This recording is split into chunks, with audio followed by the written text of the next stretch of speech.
Buenas tardes, te saluda Abel Ledesma. Es un placer poder llegar a ustedes con una noticia agradable a mi corazón. Mi próxima publicación, 10 principios que transforman. En este libro hay una nueva presentación de la manera en que Dios quiere que tú sigas creciendo. En estos 10 principios que transforman son los 10 mandamientos originales de Dios. Quiero poner en tus manos este libro para que ayudarte a cambiar, ayudarte a mejorar, ayudarte a enriquecer tu vida y claro, ayudarte a transformar áreas de tu vida que Dios quiere mejorar. Si cada uno de nosotros tomamos en serio los mandamientos de Dios y lo aplicamos como principios a nuestras vidas, tu vida y la mía va a cambiar. Así que espéralo pronto, haz tu orden, ordénalo ya, inclusive cómpralo para que puedas tener en tus manos una herramienta que sé que transformará tu vida. 10 principios que transforman.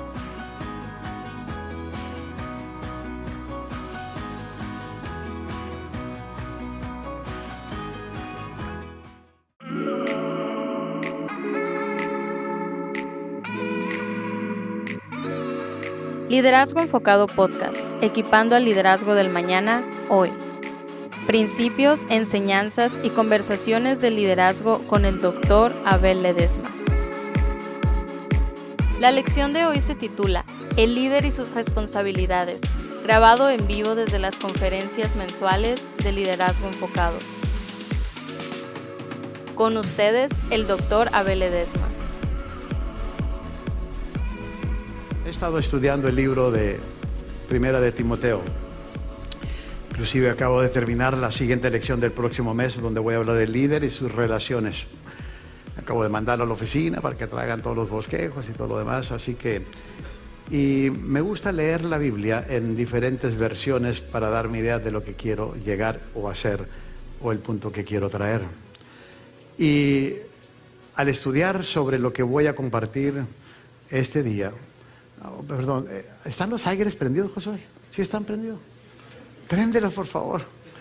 No me quería quitar el saco, pero voy a tener que quitarme. Yo tengo un calor y eso que traigo faja.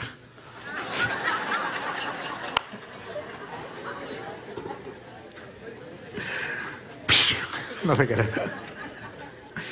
¿Cómo me distraen? Quiero predicar y no me dejan. Hoy quiero compartir la parte número 5 de lo que estamos estudiando de instrucciones de liderazgo.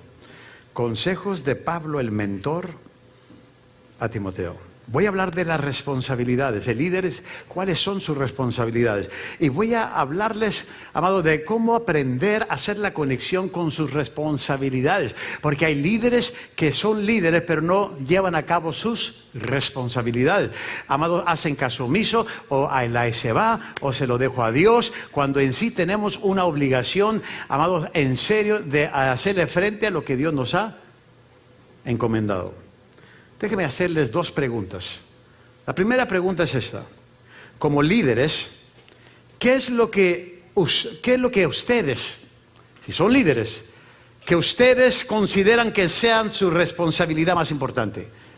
Si pudiera definir cuál es su responsabilidad más importante como líder de una iglesia, pastor o de un ministerio, lo que sea, donde Dios lo haya puesto, ¿qué considera que, amado, es la responsabilidad más importante? Por ejemplo, les voy a dar una idea. Sería fidelidad a Dios, al ministerio, sencillez, porque hay líderes creídos, consistencia en su testimonio o en su caminar, porque hay líderes que... pasan por el problema de las hormonas espirituales y que ahora sí y que ahora no y que ahora... ¿Cuál es importante? ¿Qué es importante en tu vida? ¿El animar a la gente? ¿El motivar a la gente? ¿Cuáles son las áreas más importantes de tu vida como líder que eres en una iglesia? La segunda pregunta es esta. Como líderes, ¿qué consideran ustedes que sea la función más difícil de desempeñar? Una vez estando en el ministerio de liderazgo, ¿qué es lo más difícil para usted en hacer? Porque nosotros los líderes nos topamos con gente y con tareas que a veces no queremos hacer, pero las tenemos que hacer. Por ejemplo, la resistencia a los cambios. Porque la iglesia no es la misma de hace 20 años, de hace 10 años, ha cambiado. Y muchas veces los líderes, nosotros resistimos el cambio. Por eso la gente se va de la iglesia, por eso perdemos gente en la segunda o tercera generación. Entonces, cuando hay cambios en la iglesia, el primero que tiene que hacer el cambio y aceptarlo y abrazarlo es el líder. Y muchas veces no lo hacemos. Resistencia al cambio. Puede ser otra cosa, simplemente confrontar a alguien. Cuando tienes que confrontar, de eso voy a hablar un poquito más, a alguien del ministerio sobre un pecado, sobre algo que está haciendo mal, uno como líder, ¡ay, Señor! Prefiero hacer funerales que esto. ¿Okay?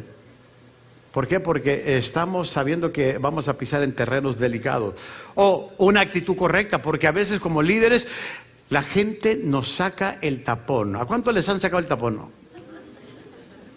¿Yo soy el único aquí anormal? Ustedes líderes que trabajan con gente no tienen que ser pastor, ¿verdad que sacan el tapón? O usted mismo se saca el tapón. Simplemente se ve al espejo, ¿cómo me caigo gordo? ¿Para qué acepté esta responsabilidad? Siempre ando diciendo que sí. Ahora, la razón del por qué les hago estas dos preguntas es porque en donde estamos o tenemos problemas en el liderazgo, puede ser lo más difícil, pero también lo más importante. Donde tienes problemas en áreas de tu liderazgo, de llevar a cabo, de desempeñar, de aceptarlo, de abrazarlo, de hacerlo o encarnarte en ello, puede ser lo más importante de tu liderazgo. El tomar decisiones, resistir el aceptar los cambios y no quieres. Para nosotros las cosas más difíciles de hacer son también las más importantes. Hay una frase que yo les puse ahí en su bosquejo y dice: la diferencia entre los líderes con éxito y los líderes que fracasan es que los líderes con éxito hacen lo que es correcto. Fíjese, lo que es correcto aunque no sea ¿qué? Aunque no sea ¿qué? Agradable. Aunque no sea agradable. Y el líder que fracasa solo está dispuesto a hacer lo que es fácil y ¿qué? Cuesta. Pablo aconseja a Timoteo sobre esto. De eso voy a estudiar el día de hoy con ustedes. Voy a hablarles sobre las responsabilidades del líder cristiano. Y lo primero que quiero tocar contigo es el primer punto: tratar con aquellos que se desvían de la fe. Porque hay gente que deja la iglesia, que deja el cristianismo, o porque se agarra oyendo en la internet a tantos predicadores que se vuelven a trastornar. ¿No le ha pasado eso? O a menos mi iglesia es la única. Con eso de la internet es una manera muy fácil de escuchar a un frutituti o una capirotada de predicadores y cada uno trae un... Y ya ni hay nada que hacer. Y luego llegas a tu iglesia, no, mi pastor está mal, mi pastor está mal. Porque un pastor que conocí allá en la Patagonia, que veo por internet. Cuando me dicen eso, porque tengo gente anormal en la iglesia que me dice esas cosas, yo quiero imponer manos sobre ellos, pero en el cuello. Pues vete a la Patagonia. ¿Qué haces aquí? Y me acuerdo de mi responsabilidad, que tengo que amarlos. Amén. No estaba hablando de usted, Sara. Okay. Pablo le dice a Timoteo que una de las responsabilidades como líder espiritual es el poder confrontar a la gente sobre su vida y necesidades espirituales. Cuando un líder anda mal, cuando una persona no está cumpliendo como debe, es la responsabilidad. Inclusive, déjame decirle, aún mía como pastor, si yo tengo a un hermano, si mi hermano Lorenzo es uno de mis líderes, voy a usarlo a él de ejemplo, no ha pasado nada con él, simplemente lo voy a usar de ejemplo. Y ahora que es American, ¿verdad, hermano? Oh my God. Oh, follow me to America, hermano. Okay. Y si él tiene gente debajo de su ministerio y hay problemas, él no tiene que decir, voy a decirle al pastor que venga a hablar contigo. No. La responsabilidad de él como líder de él es hablar con él. Porque es lo más fácil que se puede hacer, aventarme a mí la bolita. Ahora, si anda mal, el que tiene que ir con él soy yo, porque yo soy su líder. Y muchas veces nosotros no entendemos ese principio de liderazgo. Si tú tienes líderes que están cuidando rebaños debajo de ti, entonces ellos son responsables de cuidarlos, de confrontarlos, de ayudarlos, de enderezarlos, de aconsejarlos, de exhortarlos, de hacerles seguimiento, y no decirles a ellos, le voy a decir al pastor para que te regañe. Y siempre somos el perro bravo. ¿Okay? Y no se vale. Cada uno tenemos que aceptar responsabilidad de las funciones que tenemos. Miren lo que Pablo le dice a Timoteo. De esto voy a estar hablando, amado, el día de hoy. ¿Qué horas son? Ok. Dice Pablo, pero el Espíritu dice claramente que en los últimos tiempos algunos apostatarán de la fe, o se desviarán, pues, dejarán la fe, prestando atención a espíritus engañadores y a doctrinas de demonio. Todo aquel que encauce esto en tu vida y que te saque de la verdad de Dios, no de Dios. Y si tú lo que crees no está en la palabra, entonces no es de Dios. Tiene que estar respaldado a la palabra. Y Pablo lo está diciendo. Mediante la hipocresía de mentirosos que mantienen cauterizada la conciencia.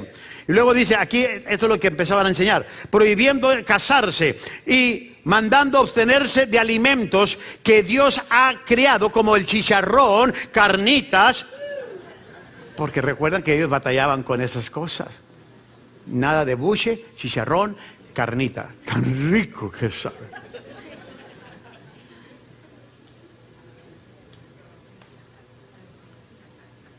Dice, absteniéndose de alimentos que Dios ha creado, para que con acción de gracia participen de ellos los que, ¿quién? Tú y yo, los que hemos creído a la verdad, los que hemos creído a la libertad que el Señor nos ha llamado, dice, y que han conocido, ¿qué? La verdad. Porque todo lo creado por Dios. I like this. Beautiful. Dice, todo lo creado por Dios, y si quiere poner entre comillas, Cancún, es bueno. Para que vaya, Dios lo creó Cancún. Si no alcanza para allá, póngale Imperio Beach. ¿Okay? Pero va a la playa. Y nada se debe rechazar si se recibe ¿con qué? Con acción de gracia. Al señalar estas cosas, dice Pablo a los hermanos serás un buen ¿qué? Ministro de Cristo Jesús. Un buen líder, dice, nutrido con las palabras de la fe y de la buena doctrina que has seguido. Pero nada tengas que ver con las fábulas profanas propias de vieja. O sea, no andes en chismes de vieja, dedícate a algo más provechoso. ¿Qué te parece el pastor? ¿Te gusta el pastor? Esos son chismes de vieja. Shut up. Mejor dice, más bien disciplínate a ti mismo. ¿Para qué? Para la piedad. Hay algunas cosas que debemos hacer al trabajar con las personas que están desviadas. Mire, yo quiero decir, es normal. La gente se va a retirar por muchas razones. La razón que yo escribí mi libro, Poder para Vivir, porque yo fui criado en una iglesia y yo encontraba gente, amados, que llegaba a la iglesia con su primer amor y después de rato se desaparecía. No era el rapto, amados. Simplemente se desanimaban.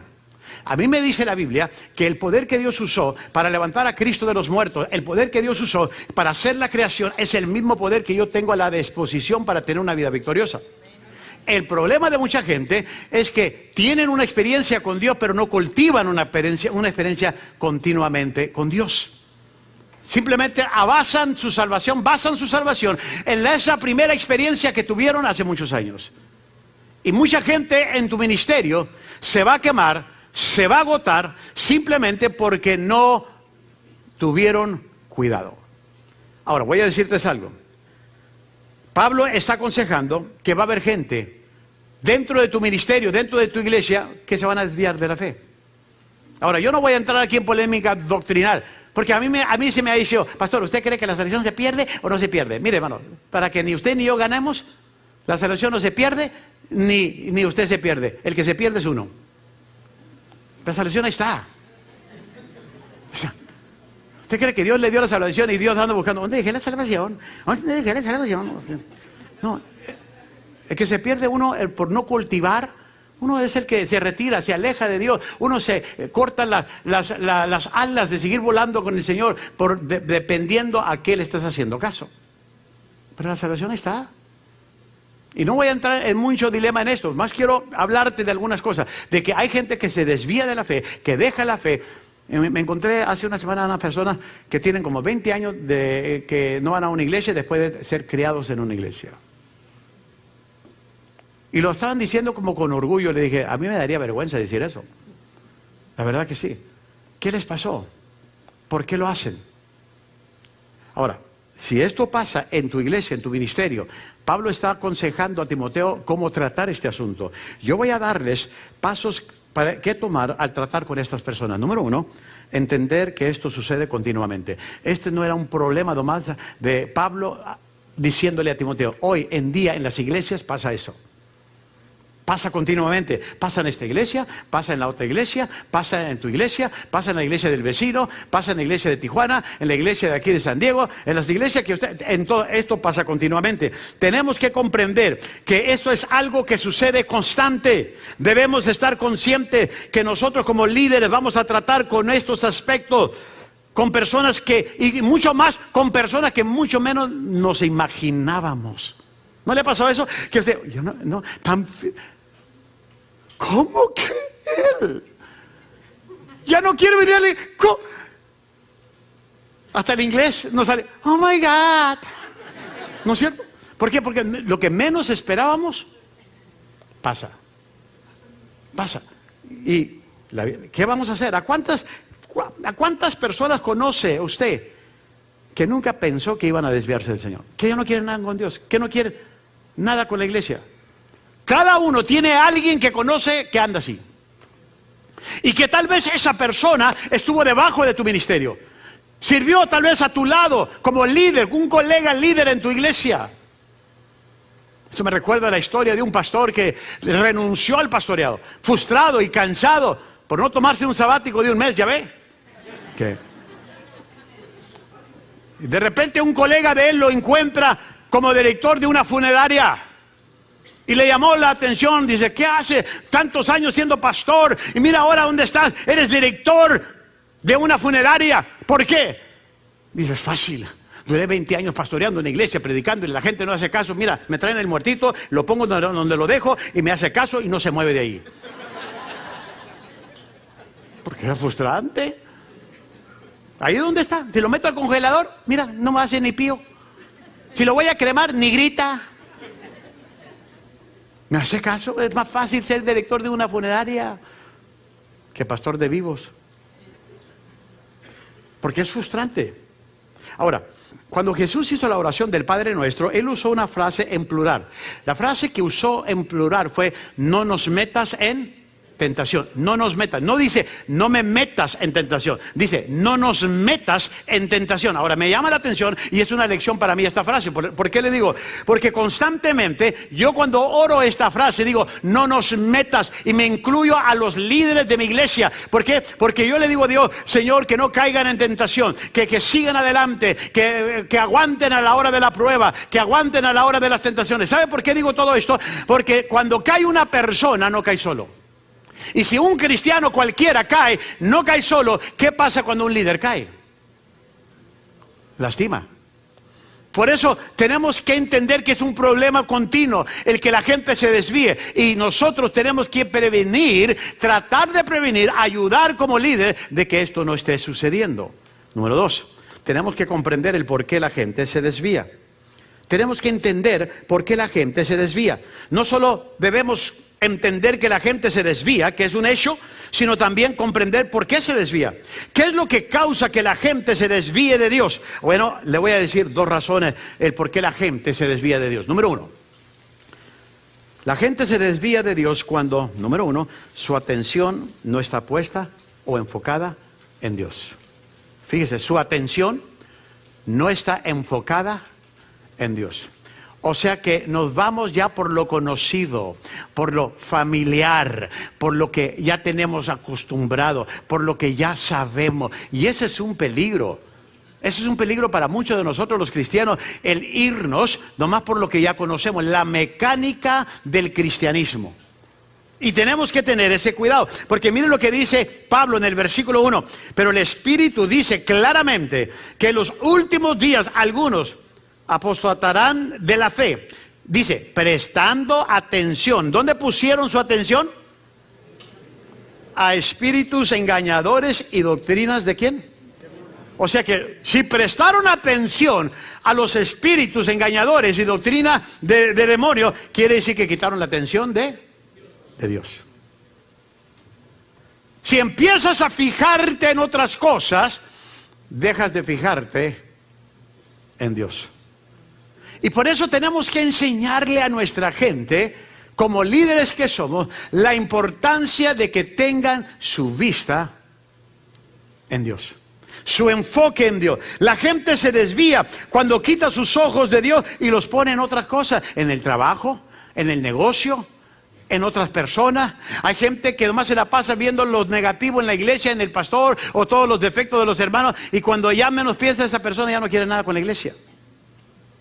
¿Por qué? Porque quita su atención de Dios y la pone en otras cosas.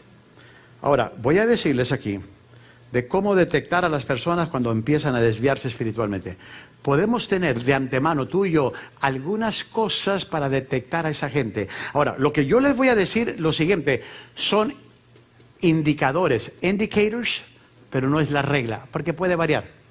Pero inclusive yo detecto mucho de estas cosas, y esto lo saqué de mi experiencia de 40 años de ministerio aquí en la iglesia, no aquí, sino en las 2 iglesias que tengo, que he tenido, gracias a Dios, y conociendo a la gente. Pero mire cómo detecto gente que se empieza a desviar de Dios espiritualmente. Número 1, empiezan a perder el gozo de la salvación. Ya no son los mismos. Empiezan a llegar tarde. Ya no se gozan tanto en la alabanza, no se gozan tanto en la lectura, ya no están diciendo gloria a Dios, aleluya, ya no levantan las manos, ahora las cruzan. ¿Por qué? Porque se llegaron a imponer y pierden el gozo de la salvación. En otras palabras, se convierten en cristianos no contentos.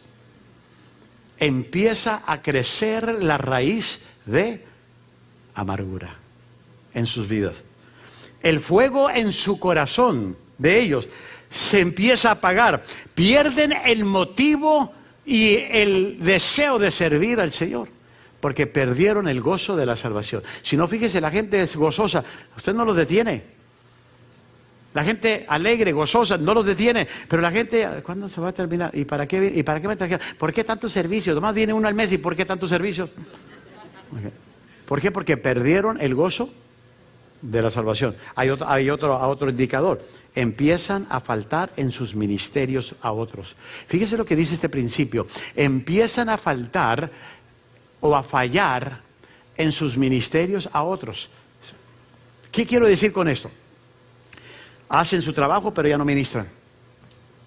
Llegan, inclusive ni se preparan, ni estudian. Si les toca enseñar, si les toca hacer algo, ya ya lo sé. A ver, te tomas de escuchar al pastor, como por ejemplo, voy a usar aquí el ejemplo, si los grupos familiares, ellos van a enseñar lo que se predica aquel domingo, pero no, y como ya lo escuché, me voy a confiar. Entonces, ni ellos mismos se preparan. Ya ni oramos. En lugar de decirle al Señor, Señor, quiero hacer lo que tú has bendecido, mejor le decimos al Señor, mira, mejor bendice lo que estoy haciendo. Y no es así. Empezamos a entrar en un patrón, en una costumbre. No ministramos, ya no llegamos a los corazones.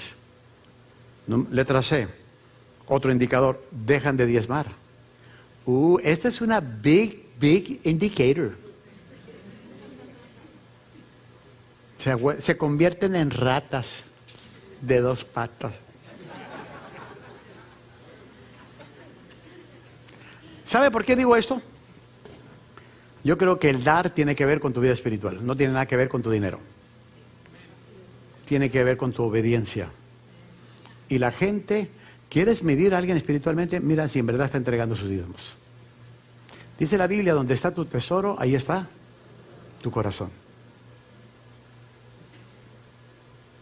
Yo he estado mandando mis diezmos, no vengo a la iglesia, pero yo sé dónde tengo que... ¿Sí o no, Adriana? ¿Sí envían mis diezmos?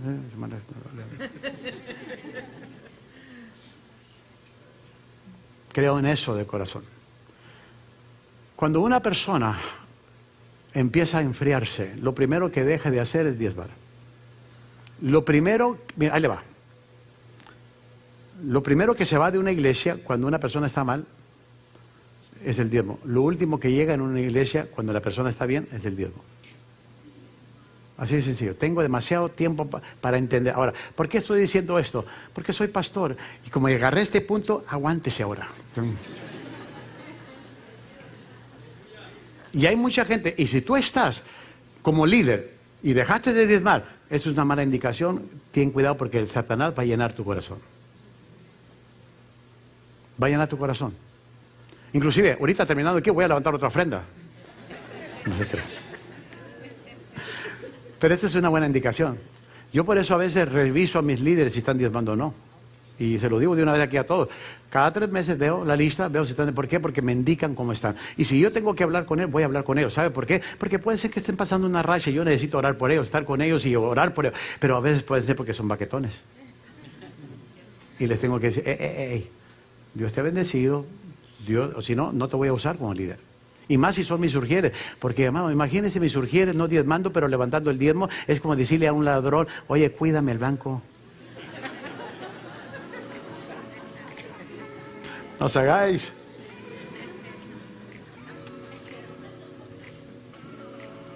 Por eso tenemos que tener cuidado, los surgieres tienen que diezmar. Si un urgier no diezma, y yo llego a saber que no diezma, lo quito de urgier. O diezma o póngase. Porque si es capaz de robarle a Dios, ¿usted cree que no es capaz de meter la mano en el ofrendero? Déjeme buscar algo bonito aquí. Pues, ¿qué le dieron al pastor? Anda bien picoso el día de hoy. El próximo episodio se concluirá esta lección, el líder y sus responsabilidades. Suscríbete y comparte a Liderazgo Enfocado Podcast. Y de igual manera, te animamos a suscribirte a nuestro canal de YouTube. Y por último, visita liderazgoenfocado.com para obtener más información sobre el Dr. Abel Ledesma. Gracias por escuchar el podcast de Liderazgo Enfocado, equipando al liderazgo del mañana, hoy. Uno de los anhelos de mi corazón, aparte de ser pastor de una iglesia, es entrenar y desarrollar líderes. Por eso me he dado a la tarea de cómo trabajar con líderes, de cómo educar a líderes, de cómo reproducir líderes. A través de esta publicación, Liderazgo Enfocado, estoy dándote herramienta, pastor, porque los tiempos han cambiado. Ha sido diferente el hacer iglesia. Es difícil reclutar y entrenar líderes. Pero en este libro, Liderazgo en Proceso, te va a ayudar a cómo escoger gente a la siguiente generación y pasar con ellos una jornada donde puedas pasar la estafeta con ellos y el ministerio siga creciendo. Así que este libro, el Liderazgo en Proceso, es un libro que va a cambiar tu vida, es un libro que va a ayudar a tu equipo a mejorar y darle un legado al ministerio que Dios te ha confiado.